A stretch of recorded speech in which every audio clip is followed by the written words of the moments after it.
Hi, I'm Rick Archer. I'm one of the founding principals at Overland Partners. We're an architecture and urban design firm based in San Antonio, but we do work all around the world. I am really pleased to be with you all today for this Texan by Nature conference, which is thinking about how we invest today for future returns. And this convergence of both business and conservation efforts is something that is vitally important as we think about our future. Overland Partners is located in a 1918 warehouse that we converted into our office environment. Truly has been a transformational project, not just for Overland. I think it really increased our ecological ethos as one of the Committee on the Environment's top 10 projects in 2015. It's highly sustainable, but maybe more importantly than that, conserving and preserving, restoring this building was truly transformational for the neighborhood around us. We've seen that the neighborhood just blossom from being derelict to being a place of real vibrancy. And I think that's part of what happens when we take seriously our role to conserve things today, is that we end up with a future return, sometimes very quickly, that radically impacts the trajectory of a place. We didn't just start doing this, however. Back in 1992, we were hired by Lady Bird Johnson to create the Lady Bird Johnson Wildflower Center in Austin. At the time, the environmental movement was nascent. I really like to think about Lady Bird as the mother of the environmental movement. And she had a vision, an aspiration for promoting the use of native plants for their aesthetic, economic, and environmental value. And so together we created a place which would model total resource conservation. It was from the beginning about conservation. And one of the things that I'm really excited to be here today is that Lady Bird and Laura Bush were obviously close friends. When the Wildflower Center opened, the Bushes hosted the opening reception at the governor's mansion in Austin, and have had a real affinity with the Bushes and their commitment to conservation throughout the state. But I think what this project did was truly unique in that there had not been a public building built in the United States at this point that was really looking to model how we build on a fragile landscape. Lady Bird used to say, if we don't have our bluebonnets, would we really be Texans? And I think that's really at the heart of conservation, that so much of our identity as people is found in the place that we inhabit. When we started this project with her, we said, you know, this is your vision, it's your dream. What do you want it to be? And she said, well, I just want it to look like God put it there. Not a small challenge for us, but working closely with her on this modest project, it really reframed the way people thought about building. We thought about everything from the standpoint of how does it conserve and preserve resources, how does it enhance the environment, and how does it contribute to human flourishing. And it was a precursor to leadership in environmental, energy and environmental design, and to sustainable sites. And so as such, this little project became a real harbinger of things to come. After that, the opportunity to work at the Bracken Bat Cave, which is just north of San Antonio. Really a phenomenal site that is home to 30 or 40 million Mexican free-tailed bats. They live in these caves between March and November when they go and honeymoon or winter in Mexico. And, you know, part of the notion here was to take bats, which are often seen as evil or associated with being creatures of the night, which they are, and provoke people, inspire people to think differently, not only about bats, but about the natural environment. You know, these bats emerge every night out of this cave and consume like 2 times their weight in insects. They are literally the air defense system for North America from all the moths and insects that are coming up from the south that are heading to the croplands of America. And as a result of the efforts of these bats, they're literally save the United States billions and billions of dollars every year in lost crops, pesticides, and obviously also improve the environment. The center we created both gave a viewing platform so you could watch the bats emerge, but it also created a cave-like experience for humans to go in and experience some of what it is like to be in a bat cave. Part of the power of this was we said, well, what are the bats delivered to us that might be used in a way to conserve energy? And their guano, if you ever smelled a bat cave, is high in ammonia. And ammonia is made up largely of hydrogen. And so we were able to process that ammonia, turn it into hydrogen fuel cells, which will fuel this center, hopefully one day when it's complete.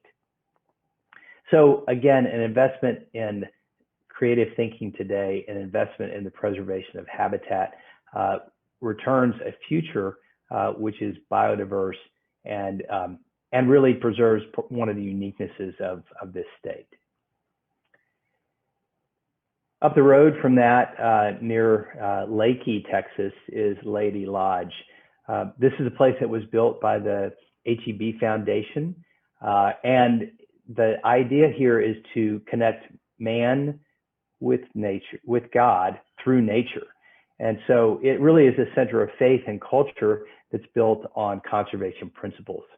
It sits on the banks of the Frio River, crystal clear, rock bottom, spring-fed river that is really one of the jewels in our waterways here in Texas.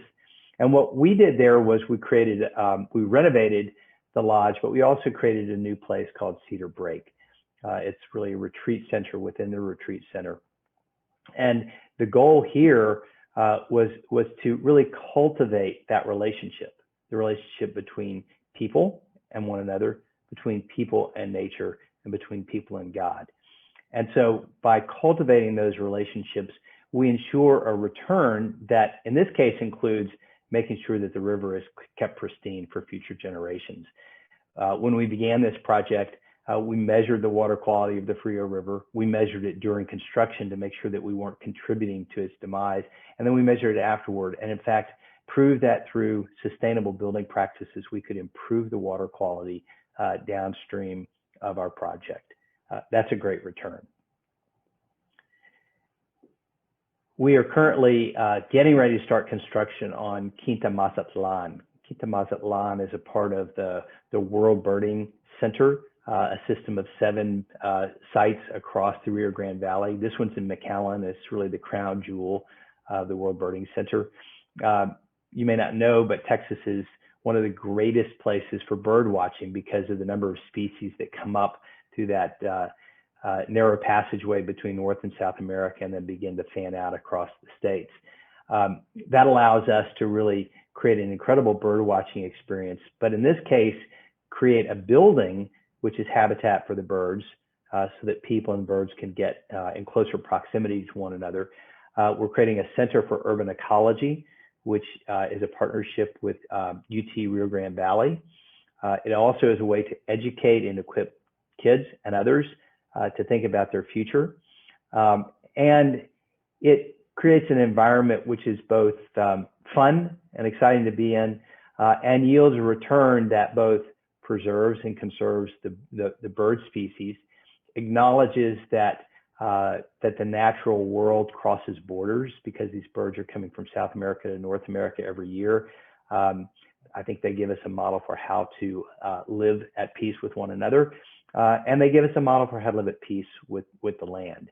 And so the future return here is really educating the children today to continue to conserve and celebrate the diversity that we have here in the state of Texas. The last project I want to share with you is Child Safe.